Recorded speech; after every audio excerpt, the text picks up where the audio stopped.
In just a moment, you're going to be listening to excerpts from one of Amazon's best-selling authors' books. To get the full-length audio or written version, click on the links found inside of the description area on this page.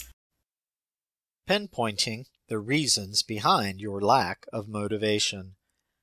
If quantified and interpreted as numbers, motivation levels in people would range from 1 to 100.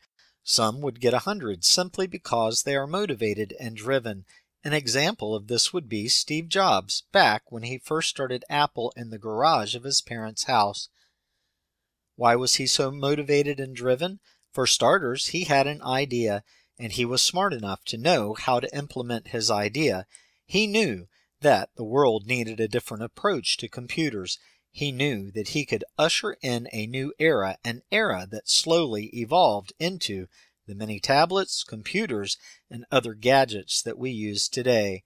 Besides, it did not hurt that he had a friend who was a whole lot smarter than he was, but lacked the creativity that he had. With his creativity and the expertise of his friend, he went on to make the first of his many inventions.